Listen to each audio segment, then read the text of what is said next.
Mami gimana? Hah? Perannya di sini apa? Perannya di sini sebagai budenya Norma. Jadi di sini aku tuh sebagai orang yang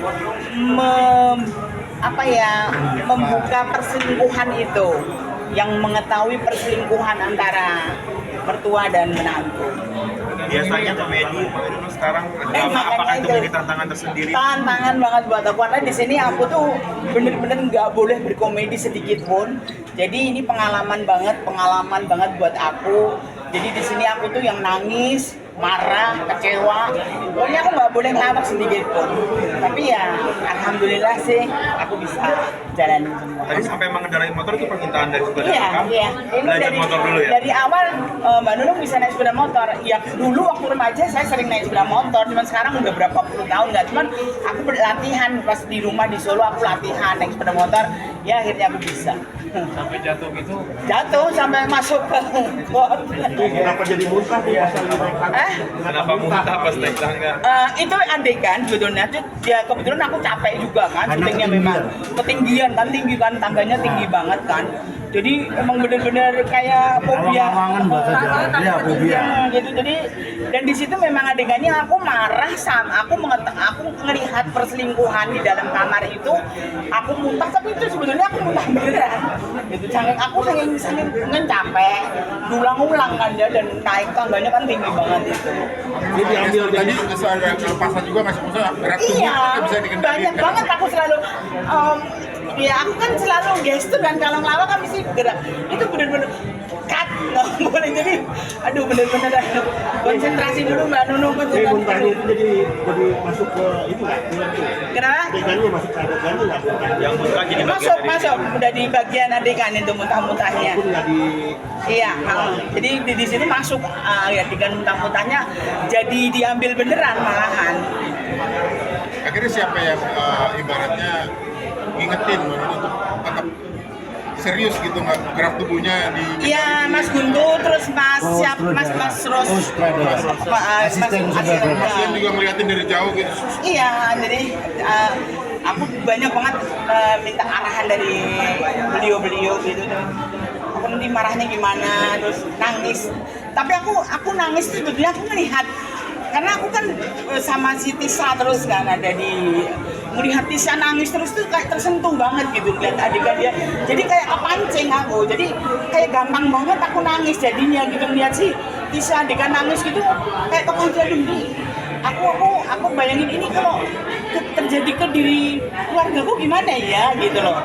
Jadi aku bisa nangis karena aku lihat Tisa nangis itu. Jadi pembuktian juga kalau Mami Nunung tuh nggak cuma bisa ngelawak, tapi drama juga bisa. Iya, lihat aja nanti pembuktiannya dia. Tapi yang flashback juga nggak sih ke kisah nyata Normanya sempat Nggak pernah dengar, aku pernah dengar, gemes sih, pernah dengar teman. Kalau di kehidupan lain tetangga atau saudara-saudara pernah dengar nggak ada kasus-kasus? Enggak pernah. Perselingkuhan gitu nggak pernah. Ada motor sulitnya apa sih? Yang paling sulit gitu. Ya nangis tadinya, nangis terus marahnya tuh bener-bener yang marah, bener sampai bilang biadab perempuan.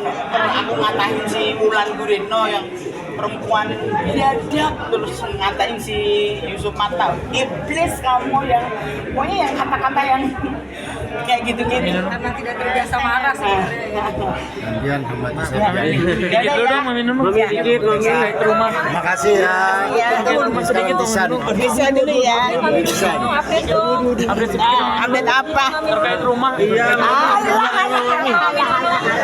Jadi benar Kak Mami Nunung yang tersisa di Solo, Mami Nunung.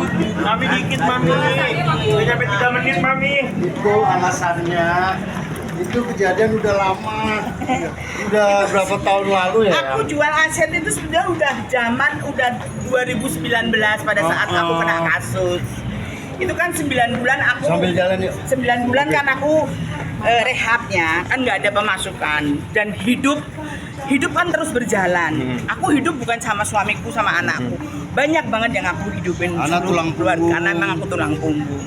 Nah, selesai rehab kena COVID. nggak ada pekerjaan lagi. Ya kan nggak salah kalau aku jual aset apa yang aku punya. Untung aku masih punya aset, bisa aku jual, bisa untuk hidup. Ya cuman itu aja kan gitu loh. Jadi itu udah sebetulnya udah 5 tahun yang lalu. Karena aku ditanyanya baru-baru ini, nah jadi rame.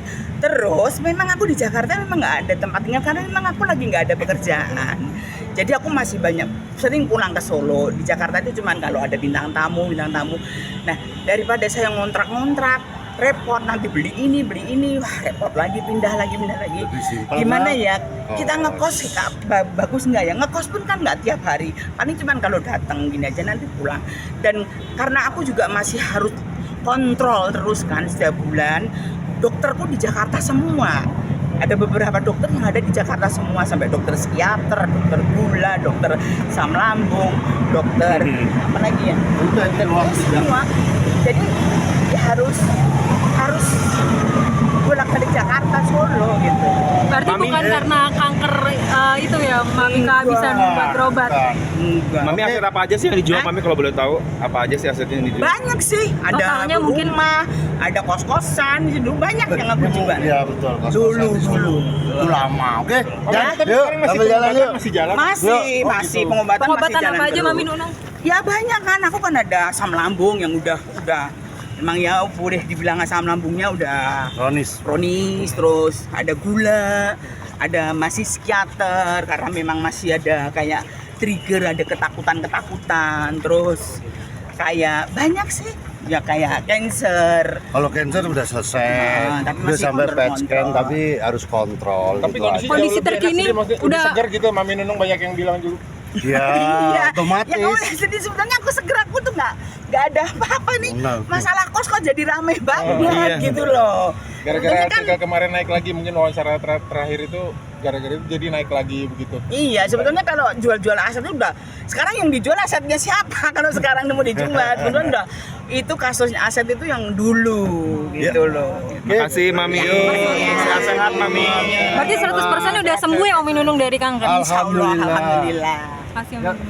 Makasih.